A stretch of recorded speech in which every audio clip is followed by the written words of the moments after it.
Convido os irmãos a abrirem suas Bíblias no Salmo de número 119, dando continuidade às exposições neste Salmo que foram iniciadas no início deste ano. Salmo 119, a partir do versículo 17, nós leremos até o versículo de número 24.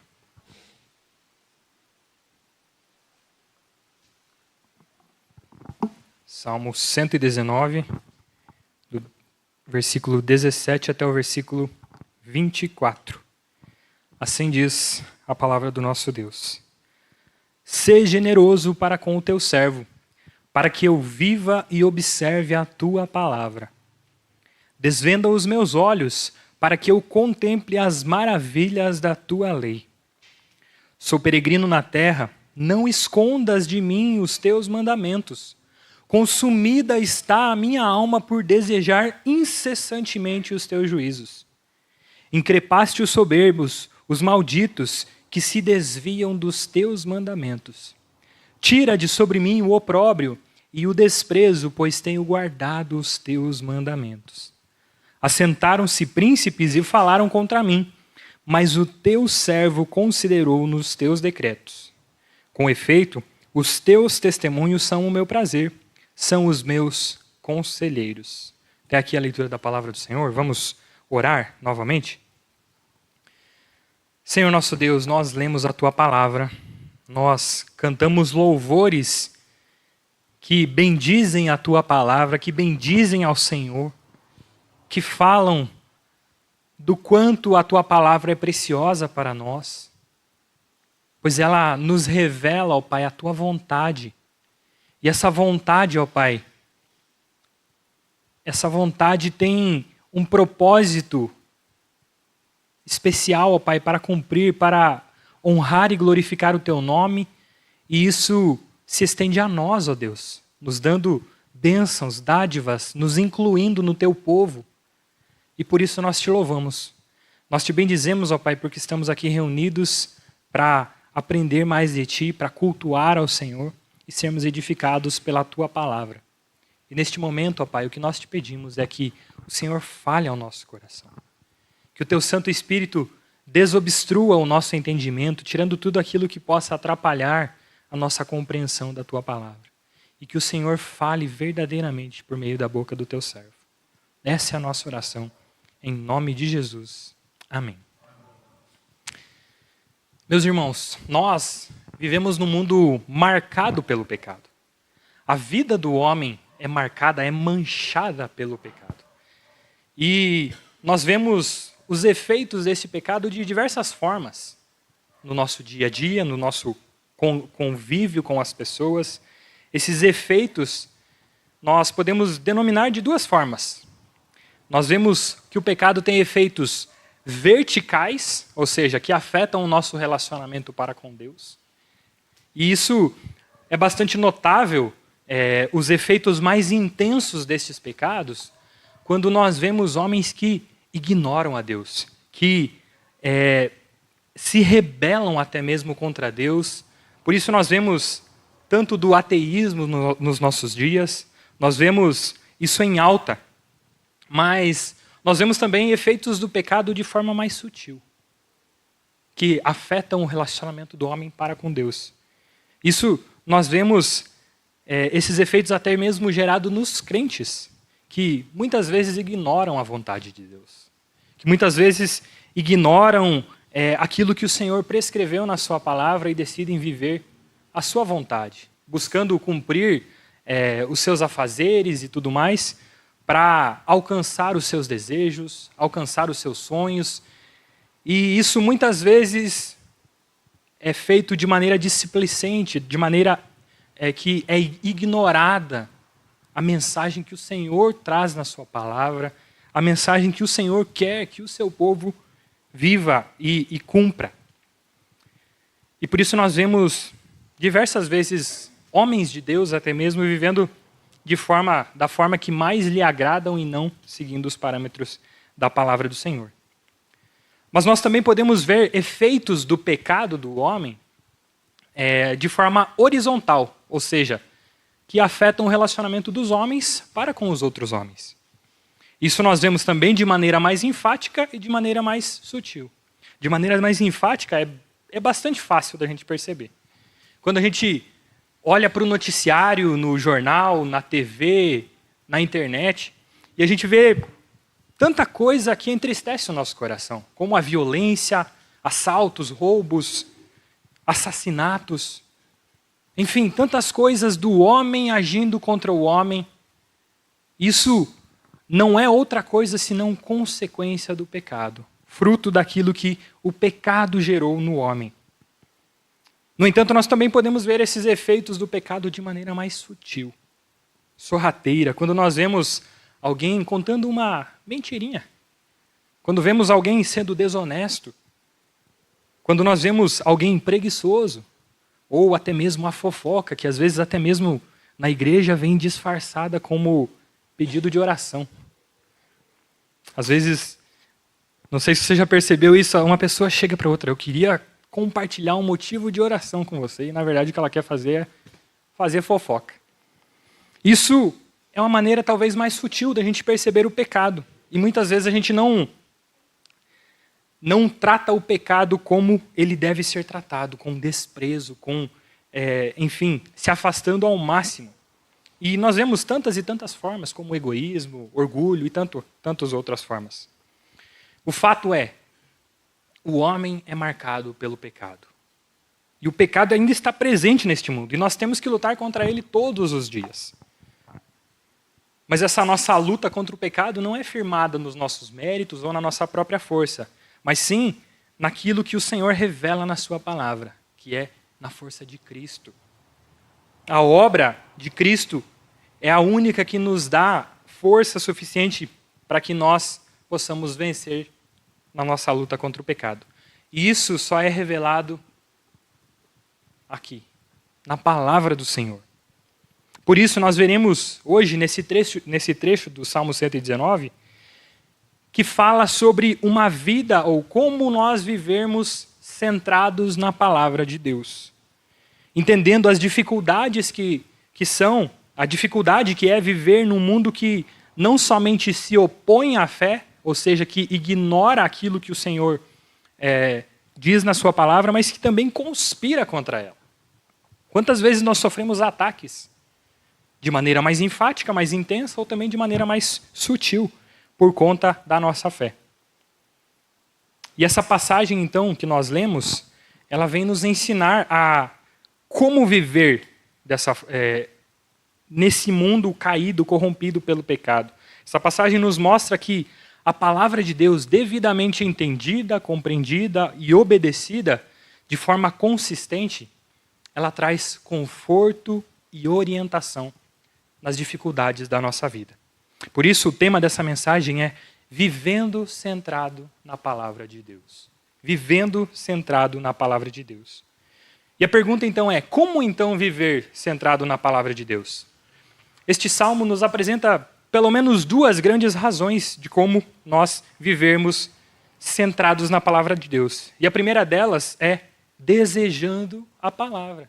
Desejando a palavra de Deus. Isso nós vemos nos versículos 17 a 20.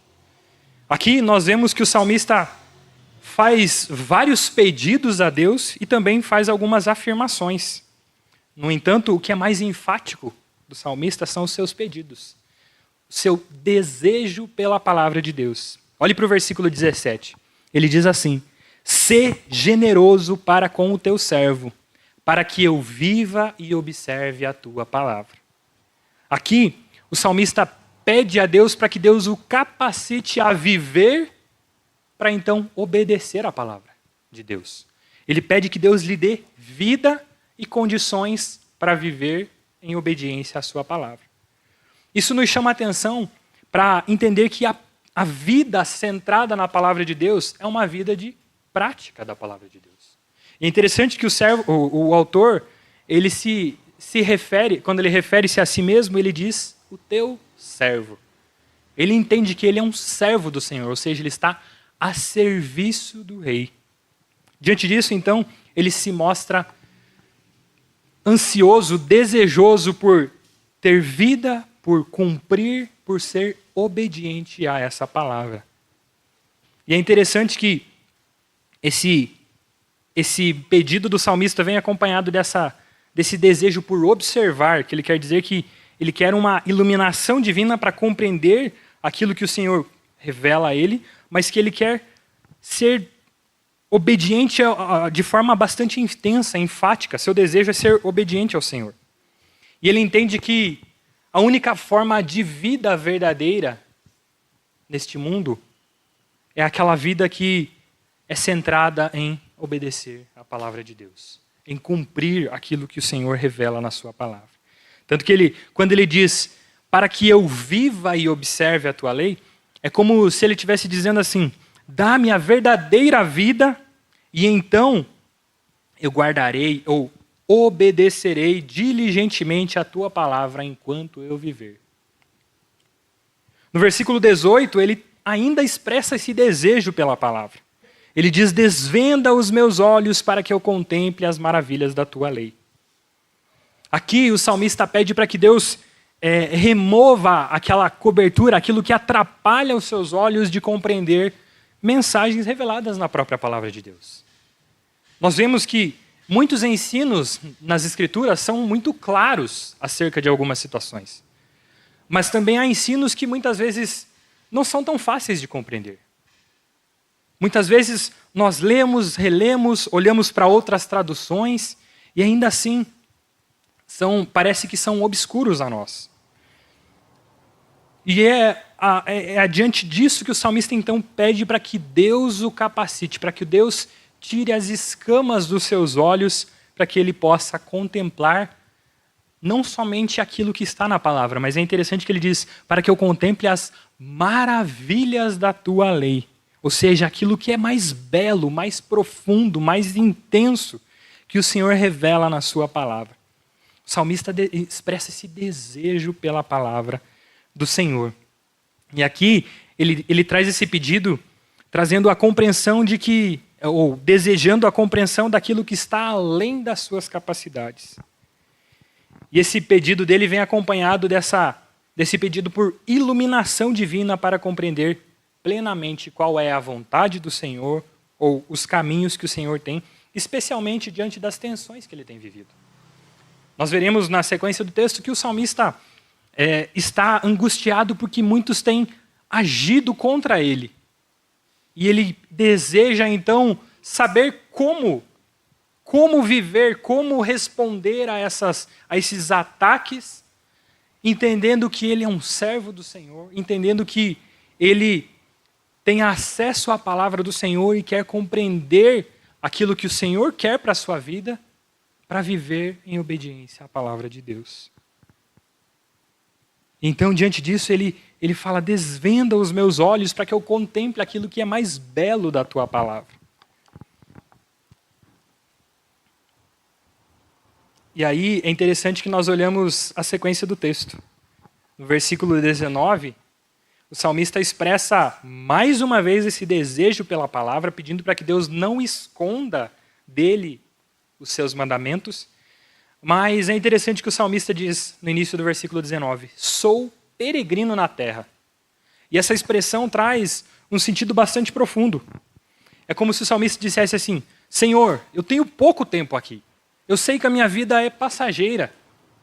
E enquanto eu estiver aqui neste mundo, eu tenho que aproveitar ao máximo esse tempo para conhecer da tua palavra, para viver em obediência da tua palavra, para contemplar aquilo que é mais belo da tua palavra.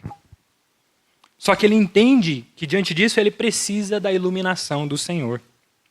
E isso nos faz lembrar do ensino que Paulo, escrevendo aos Coríntios, traz acerca da compreensão da palavra. Porque muitas vezes, diversas pessoas ao lerem a palavra de Deus não compreendem até mesmo as coisas simples do Evangelho.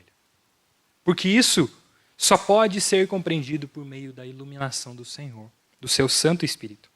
Escrevendo aos Coríntios, no capítulo 1, na primeira carta aos Coríntios, capítulo 1, versículo 18, Paulo diz assim: certamente a palavra de Deus ela é loucura para os que se perdem, mas para nós que somos salvos, poder de Deus.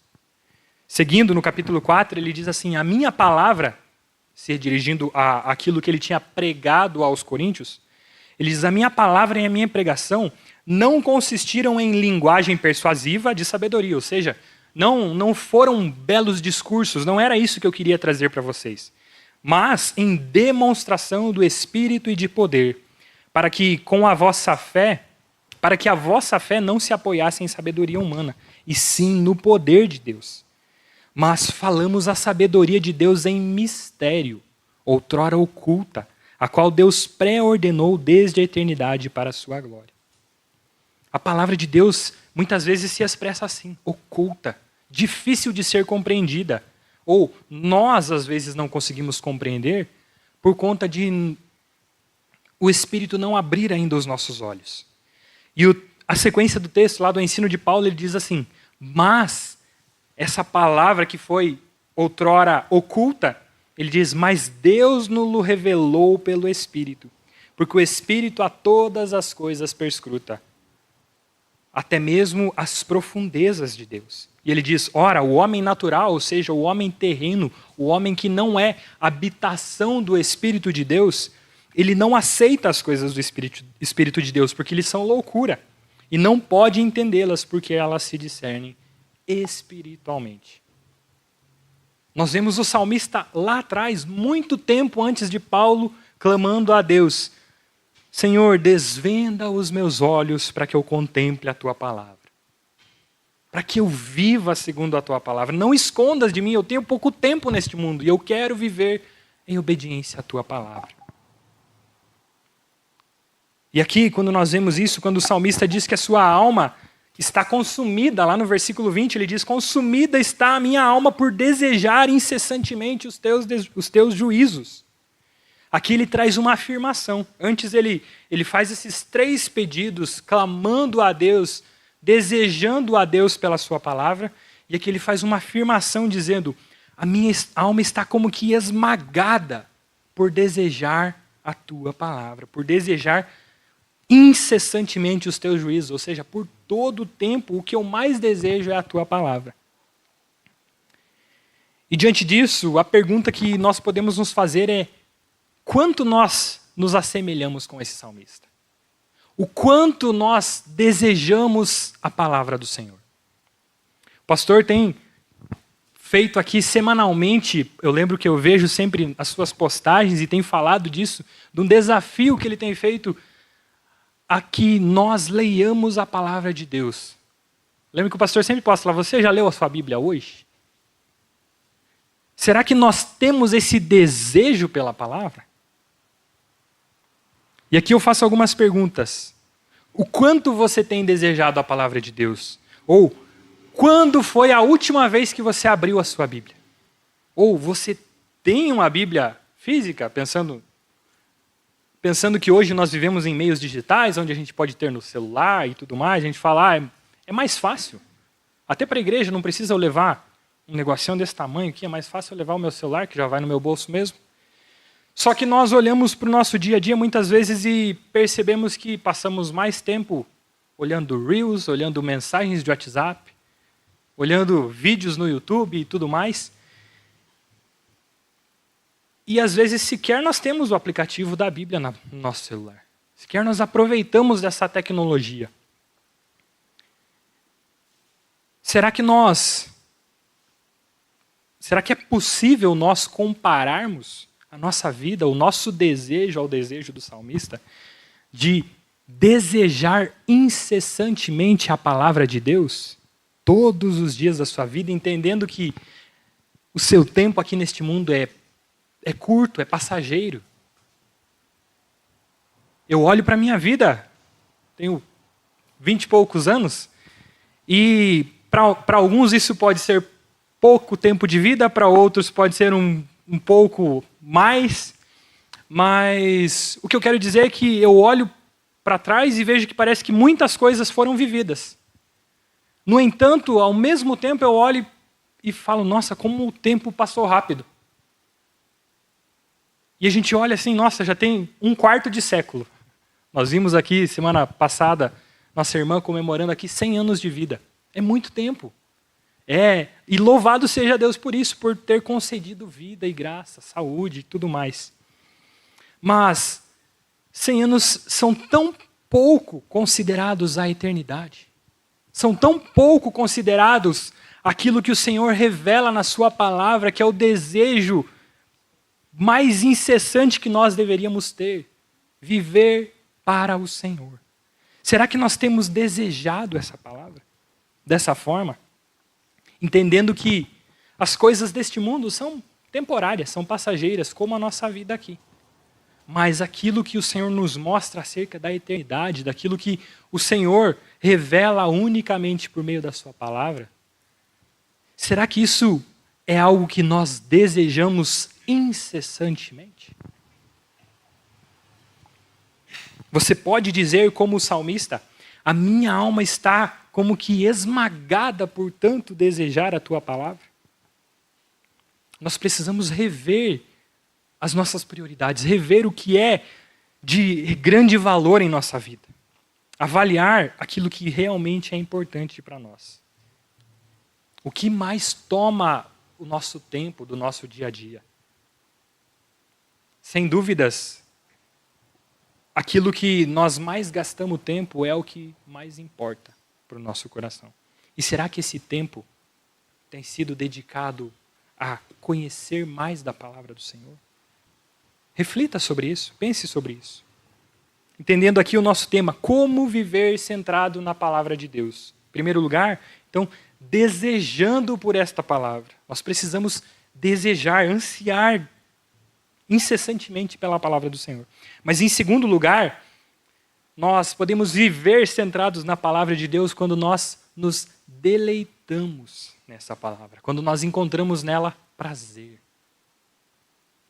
É interessante que nós veremos isso nos próximos versículos 21 a 24, e como na primeira parte o salmista faz diversos pedidos e uma afirmação dizendo que a sua alma está consumida por desejar a palavra do Senhor. Agora, nessa segunda parte, ele faz o contrário. Ele apresenta um único pedido e faz várias e várias afirmações. Quando ele diz, increpastes os soberbos, os malditos que se desviam de si, dos teus mandamentos, ele diz assim, o Senhor repreende aqueles que se desviam da tua palavra, aqueles que andam em caminhos diferentes. E ele ainda retrata esses que se desviam como soberbos, como malditos, ou seja, o oposto de benditos, aqueles que não recebem das bênçãos do Senhor, mas vivem de maneira contrária a isso. E o salmista então faz o seu pedido no versículo 22, dizendo, tira de sobre mim o opróbrio, ou seja, a vergonha, o desprezo, e o desprezo, pois tenho guardado os teus mandamentos. O seu pedido aqui é para que Deus remova essa vergonha, esse desprezo que os homens têm feito acerca dele, porque ele tem cumprido. Ele tem sido um servo zeloso. Ele faz a afirmação que Deus é justo, de que Deus rejeita, de que Deus repreende aqueles que se desviam da sua palavra. Mas ele também faz a afirmação dizendo que ele tem cumprido, ele tem guardado os testemunhos do Senhor. No versículo 23 ele diz, assentaram-se príncipes e falaram contra mim. Os homens deste mundo, poderosos, têm investido contra mim, têm caluniado contra mim. Mas ele diz, mas o teu servo considerou nos teus decretos. Mais uma vez ele se refere a si mesmo como servo do Senhor, dizendo que ele tem sido fiel, tem sido obediente ao Senhor. Não, isso não quer dizer que ele está querendo fazer uma troca, não é isso. Ele está clamando ao Senhor e dizendo, ó Senhor, eu desejo por ti, eu desejo por conhecer a tua palavra, por viver segundo a tua palavra, e eu tenho buscado fazer isso, eu tenho buscado viver isso, mas ainda assim, tem surgido circunstâncias neste mundo que têm investido contra mim, que eu tenho sido desprezado, tenho sido motivo de calúnia, de vergonha, mas eu tenho guardado, os teus mandamentos e por isso eu te peço, tira de mim, ó Deus, tira de sobre mim o opróbrio, o desprezo. Aqui o salmista pede para que Deus remova esse motivo de escárnio. Ele faz o pedido para que essa vergonha, essa zombaria seja removida, porque ele é um servo do Senhor e tem guardado com fidelidade os testemunhos do Senhor e meditado neles. Isso nos chama a atenção para refletir como tem sido a nossa atitude diante de Deus, nas nossas orações. O que nós temos apresentado nas nossas orações a Deus? Nós temos feito como olhar para, eu não lembro, não sei o quão velho isso é, mas eu lembro muito dos catálogos de Avon, de tantas outras marcas aí. E isso serve como um exemplo. As pessoas olhavam para aquilo lá só para fazer pedidos. Ou de outras coisas quaisquer. Ou então como um número de telefone de uma emergência, de polícia, de ambulância e tudo mais, onde a gente só liga para pedir ajuda. Será que as nossas orações têm sido nesse sentido? Nós só nos dirigimos ao Senhor para pedir ajuda? Para pedir socorro? Ou as nossas orações têm sido assim, ó Senhor, eu quero viver segundo a Tua palavra. Eu quero conhecer as belezas, as profundezas, aquilo que é mais belo da Sua palavra e viver nos Teus caminhos.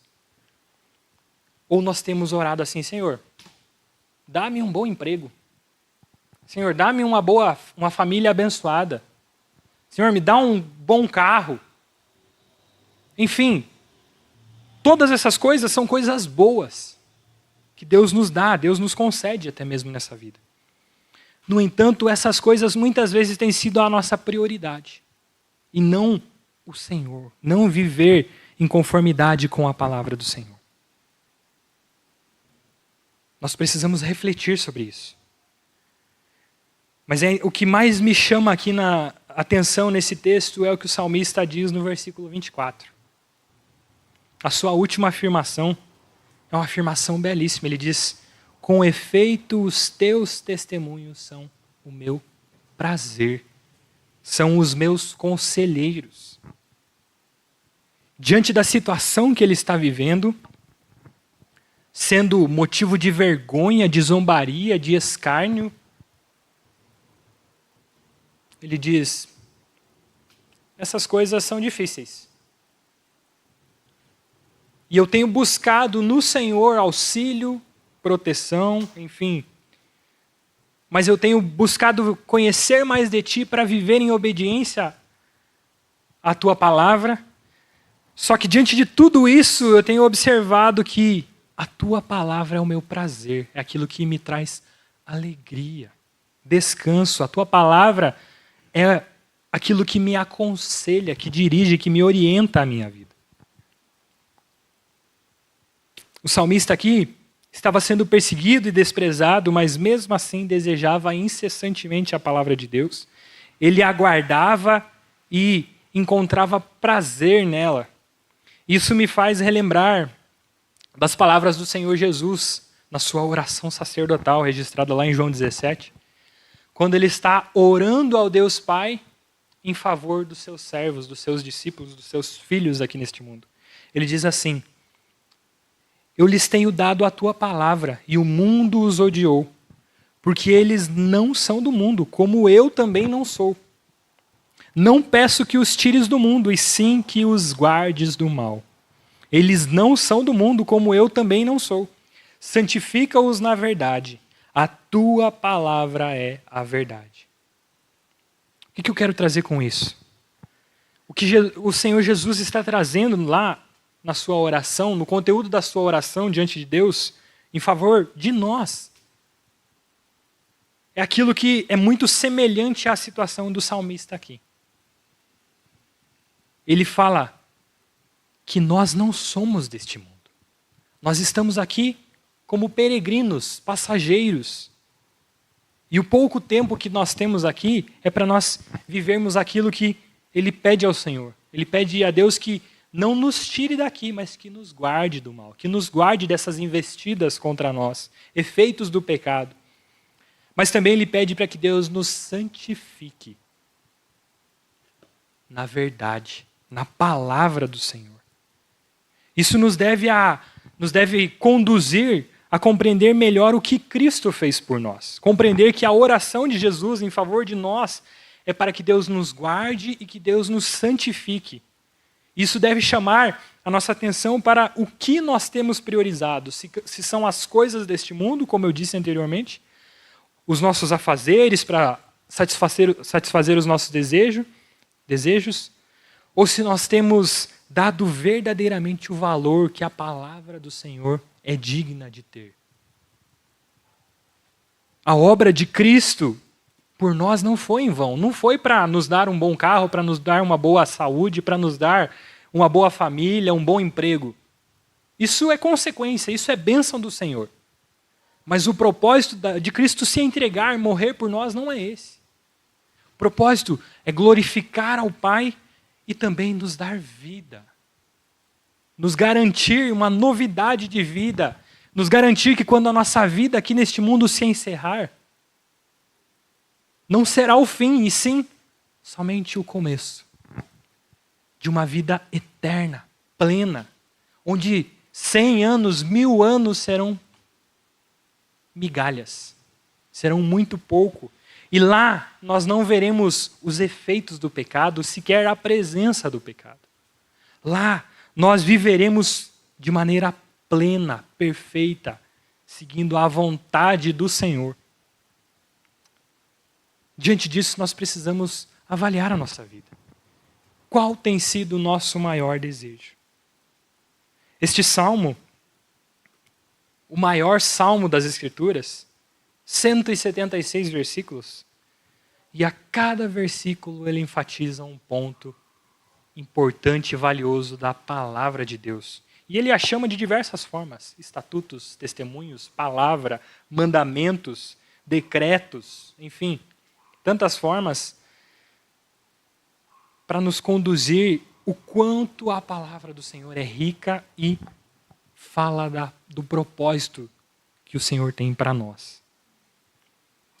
E diante da beleza da palavra, diante de entendermos o verdadeiro valor da palavra de Deus, quando nós compreendermos verdadeiramente esse valor, então os nossos desejos serão semelhantes aos do salmista. Dizer ao Senhor: Senhor, dá-me vida, porque eu sei que enquanto eu tiver vida neste mundo, eu posso conhecer mais de Ti, observar a Tua palavra, guardar os Teus mandamentos. Mas também entender que aquilo que o salmista fala assim: Senhor, ajuda-me a olhar para a Tua palavra, porque eu sei que é só nela que eu encontro a verdadeira vida. O salmista faz 2 pedidos que estão muito interligados.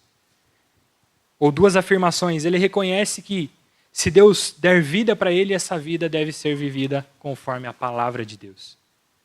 E que ao olhar para a palavra de Deus, é somente ela que traz vida. A palavra encarnada.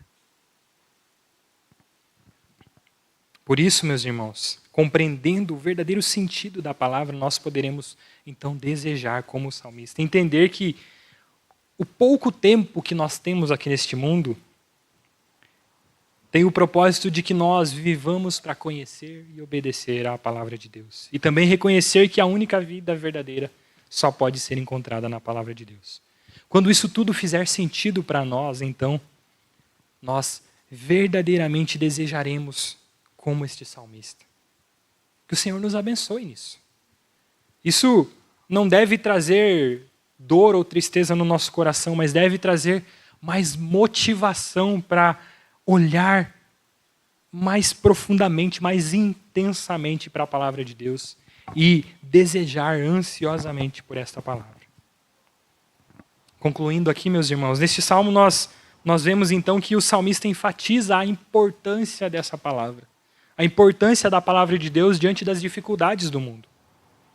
A situação do salmista aqui, que se assemelha muitas vezes ao que nós vivemos, o exemplo do salmista nos ajuda a nos direcionar para onde nós devemos direcionar a nossa vida. Para onde nós devemos buscar conselhos, que é a palavra do Senhor. Ele também nos ensina que precisamos clamar a Deus para que nos ajude, para que nos capacite a contemplar, a compreender as maravilhas da lei do Senhor. Nós vimos então que a única maneira de encontrar conforto e orientação para lidar com o pecado e com os problemas da vida é descobrindo as maravilhas da lei do Senhor. As coisas profundas e surpreendentes reveladas na palavra de Deus. Por isso, para viver centrado na palavra de Deus, nós precisamos desejar incessantemente essa palavra e também encontrar nela desejo, encontrar nela prazer, alegria, orientação, conselhos. Nosso desejo deve ser como o desse salmista, de desejar viver para obedecer à palavra de Deus e também entender que a palavra de Deus é a fonte da verdadeira e única vida, que só pode ser dada por Jesus. Que o Senhor nos abençoe e nos ajude a compreender essa palavra diariamente, pela iluminação do Espírito Santo, mas para que nós façamos isso de maneira prática, dedicando o nosso tempo, reorganizando a nossa agenda para olhar profundamente com o coração aberto para compreender aquilo que o Senhor quer nos revelar através da sua palavra. Que o Senhor nos abençoe. Vamos orar mais uma vez? Senhor nosso Deus, nós te damos graças, ó Pai, pela tua palavra. Nós te bendizemos, ó Pai, porque temos o livre acesso a ti por meio da tua palavra, ó Deus. Senhor, muitas vezes nós temos sido negligentes. Nós não temos dado o verdadeiro valor que a tua palavra é digna, ó Pai. Mas nós te pedimos, ó Deus, ajuda-nos a olhar para a tua palavra desejosos por ela. Desejosos por compreender mais da beleza do teu evangelho. Desejosos por compreender mais acerca de como o Senhor quer que nós vivamos no pouco tempo que nós temos neste mundo. Ajuda-nos, Senhor. Ajuda-nos a cumprir a tua palavra. Sabemos que pelas nossas próprias forças nós não conseguimos. Mas a tua palavra nos revela, ó Deus, que Jesus Cristo cumpriu cada exigência da tua palavra em nosso lugar. E ele nos habilita a viver em obediência à sua palavra. Ajuda-nos a desejar mais e mais da tua palavra. Essa palavra que, como cantamos, é eterna. Quando entendermos que terra e céus passarão, as coisas deste mundo terão um fim um dia, mas a tua palavra permanecerá. Que ao compreender isso, ó Pai, nós sejamos ainda mais motivados a conhecer mais de Ti, a buscar mais de Ti na Tua palavra, a nos deleitarmos na Tua palavra. Que, sim, confronta os nossos pecados, mas que também traz conforto ao nosso coração, sabendo que Cristo Jesus nos dá vida e o perdão dos pecados e nos conduz a uma nova vida. Que o Senhor nos ajude, ó Deus, a olhar para a Tua palavra com esse desejo de Te buscar, de desejar a Tua palavra e de encontrar prazer e deleite nela. Essa é a nossa oração, ó Deus. Em nome de Jesus. Amém.